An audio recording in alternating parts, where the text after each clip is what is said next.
Hi, geometry students. Today is day 5 of our transformations unit, and we're going to be talking about rotational symmetry, which is exactly kind of what it sounds like. If we rotate things, what types of symmetry and so on do they have? All right. So the first part, when it says a figure can be rotated about a point by an angle that's less than 360, so that it coincides with the pre-image. If that's true, then we say it has rotational symmetry. All right. Now, the reason for the less than 360, if we do a full 360 turn, you're right back to where you started. So in that case, we wouldn't say that it's symmetrical. We would just say that, all right, it's congruent to itself, which would be true for anything, right? So when you look at these first ones, and it's saying which figure has rotational symmetry, all right, well, first thing, you kind of have to eyeball, like, where would that center point be, right? So with this first shape, it's kind of this, like, goofy looking little, it almost looks like one of those fidget spinners or something.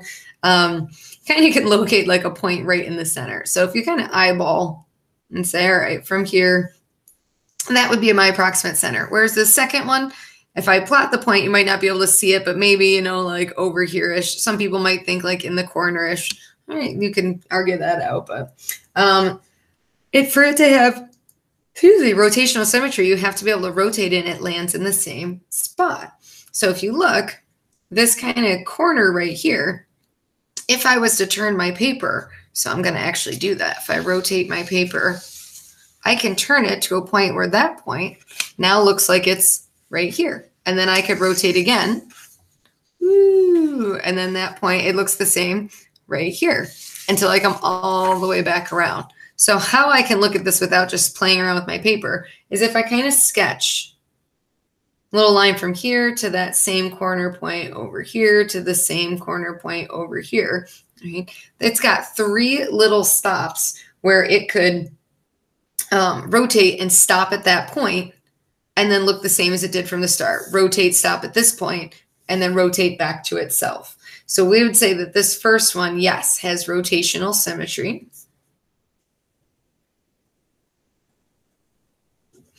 Right? And something else it'll talk about is what the order is. All right. Now the order is down at the bottom.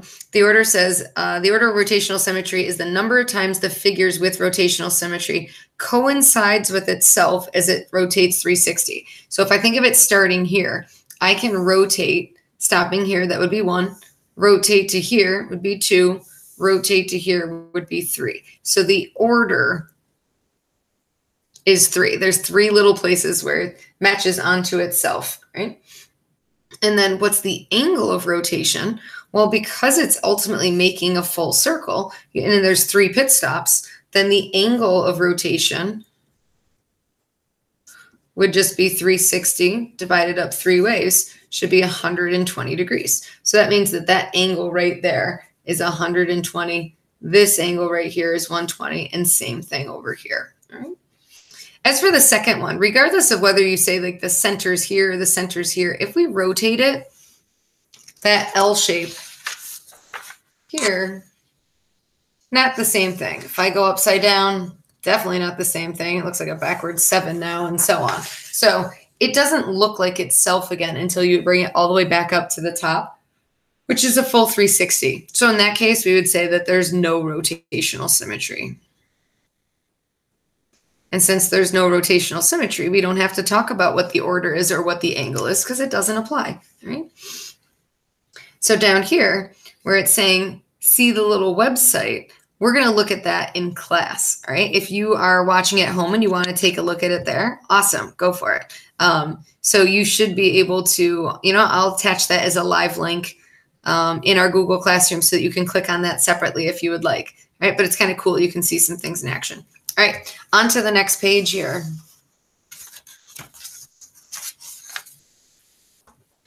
It says determine, there we go. Determine whether or not the following figures have rotational symmetry. If they do, state the order of the rotational symmetry and the minimum angle required to make the figure coincide with itself. All right, so first things first, you got to eyeball where dead center is. So in this case, actually, if you draw on the diagonals, that will hit the center point right here. Let me grab my straight edge. There it is. So I can connect the dots here and connect the dots here.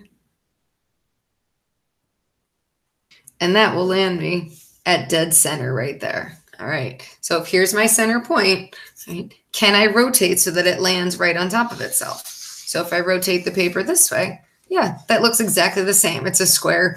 Same thing if I rotate it here and so on, which you probably could have guessed that before I started moving my paper. All right. So then in that case, we would say that yes, it has rotational symmetry. How many pit stops were there? Well, it was a quarter turn. So it was a quarter 1, 2, 3, and 4, because literally a quarter is the 1/4. So the order would be 4, which means the minimum angle that you need to rotate it to get it to land on itself, that quarter turn is a 90-degree turn. And you can actually see it right here. From this point, maybe rotating over to this one, there's that 90-degree turn right there, which is kind of cool, right? And you could also calculate it by 360 divided by 4, and there you go, all right? For the second one, this is a regular pentagon. Right? So you can't quite play the game of drawing in the diagonals, but we can sort of eyeball where we think center would be, right? And if you rotate, again, you might want to kind of take a look, rotate it until the point is now at the top. It looks the exact same. Rotate it till the point is at the top. Rotate it till the point's at the top, and so on. So what you might be starting to figure out is the number of sides is kind of related to the order or the number of vertices. So this one definitely has rotational symmetry. And you got to think, this point would move to here, and then to here, here, and finally back up. So there's 1, 2, 3, 4, 5 little pit stops. And so the order is 5. With that being said, what's the minimum angle? Well, 360 divided by 5, that's going to come out to be 72. So that's the minimum angle that you would need to rotate it for it to coincide with itself. And now if you want to see that angle, just draw from your center point that you kind of eyeballed here to the next vertex. And that should be 72 degrees right there. I was a little off. We'll make that a fat point so it doesn't look like it's off. And then it would be the same thing to this next one, to the next one. Right? When you hit number 3 sometimes psychs people out a little bit. When you're looking at this, again, you can definitely draw in the diagonals when you have a quadrilateral to be able to locate the center point, or at least for this particular quadrilateral, right? Not necessarily all of them, but right. And now in this case, when you think about, does it have rotational symmetry? Well, let's take a look. If we take and rotate the paper here, that quarter turn doesn't quite do the same thing it did for number 1. But if I flip it all the way over, now I'm looking at that same thing, all right? So pointing up to the bottom, or from bottom left to top right, if I rotate it back, you can see bottom left to top right there, all right? Excuse me. So yes, it has rotational symmetry, but I had to turn the paper completely upside down. So because it went completely upside down, we did a full 180 degrees right there, right? Which makes sense because there was only 2 pit stops. There was upside down and then right side up.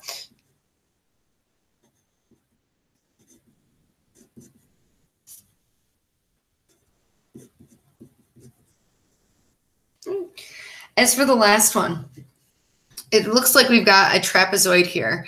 If you try to locate the center point, doing the diagonals this time, it doesn't totally work, but you can kind of eyeball where center is, right? But you could try the diagonals. It wouldn't be a terrible approximation, right? If we rotate 90, we can tell is not really going to get the job done. If we flip it upside down, now the longer base is at the top, the smaller base is at the bottom. So it's not the same as it was when it was right side up. So when we bring it all the way back around, that's the only way that it looks the same. But like we said, if you're rotating a full 360, then it really doesn't have rotational symmetry. So this would be no. And because it's a no, we don't answer the rest of it. All right, let's move on. We got some practice questions on the next page. So flipping over to page 19 here, the multiple choice. It's saying a regular hexagon is rotated about its center. Which degree measure will carry the regular hexagon onto itself? So you have no visual here. Now you know how to construct a regular hexagon, so we could create the visual, but based on this, you should know that it's six-sided. The regular piece of it means that all the sides are equal. Or we could say congruent. So you could sketch it. If you wanted to get your compass out and construct it, go for it, all right? But otherwise, these are all the same. So we know the center point. That's where when you have like the little equilateral triangles to create it. So that means that rotation right here from here to here, or I guess I could go here, from here to here, is exactly that center angle. And because it's formed by equilateral triangles, we're talking about a 60-degree angle. Now, does it make sense given how many corners there are or how many vertices? Well, yeah, we would go 1, 2, 3, 4, 5, 6. And if we do 360 divided by 6, there's that 60 degrees. Right? Now, if you look at the answers, 60 is not a choice. That doesn't mean we did it wrong. You have to read carefully. It says which degree measure will carry the regular hexagon onto itself. So since 45 isn't going to make sense because that's not 60, right? Same thing with 90 wouldn't make sense. But we didn't say it could only be one rotation. You can do multiple. So if I rotate from here to here, that would be 60. If I rotate to get to the next point, from the start to here would be a total of 120. So what I'm looking for is an answer that is a multiple of 60, right? So 0 degrees, technically we wouldn't really count, but 60 degrees, 120. The next one, if we went all the way to here, would be 180.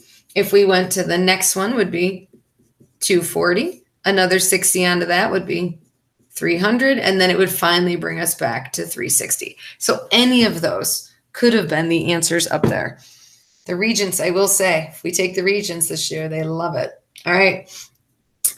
With that being said, the next one, let's save this for a little recap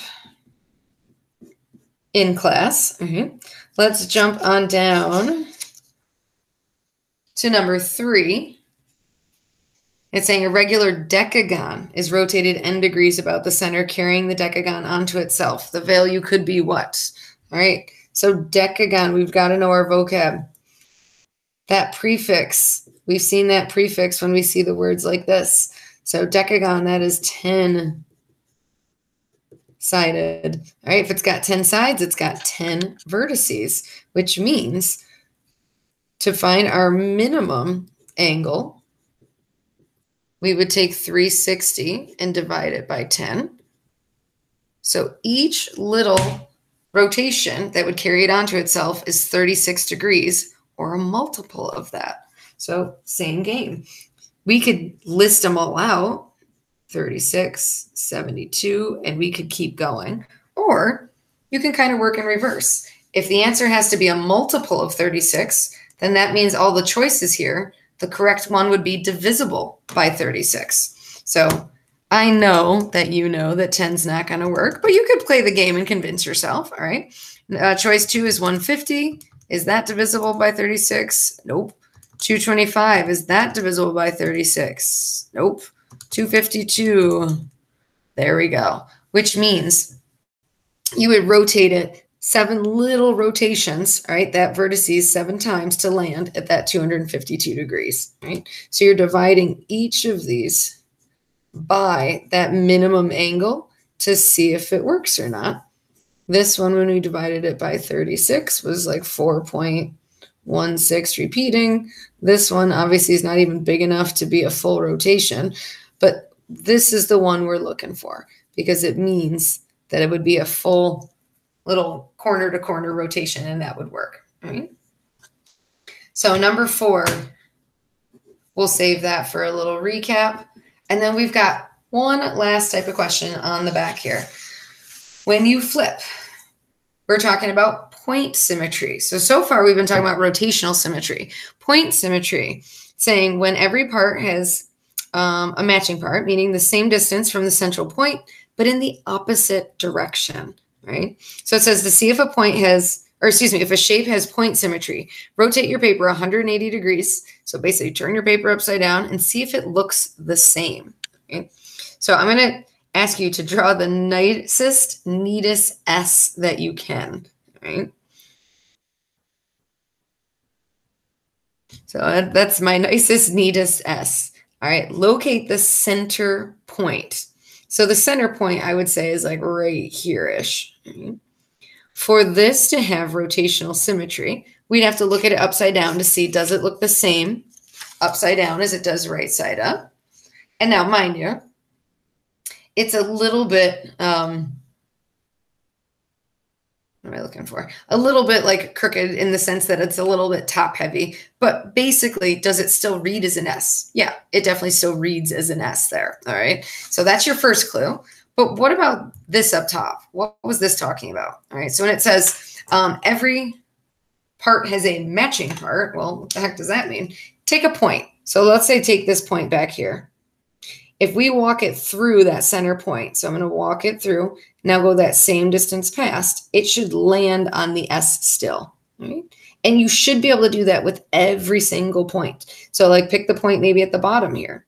If I walk it to the center point, walk it that same distance past, it still lands on S. And you could keep playing that game. If I pick a point over here and I go to the center point and now go the same distance past it, yeah, it still lands on the S. Starts looking kind of pretty after a while.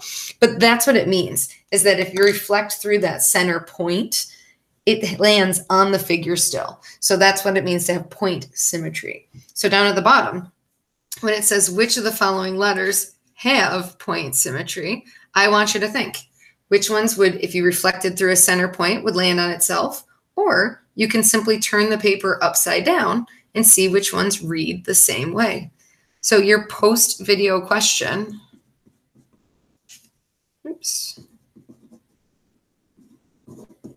is to answer this guy.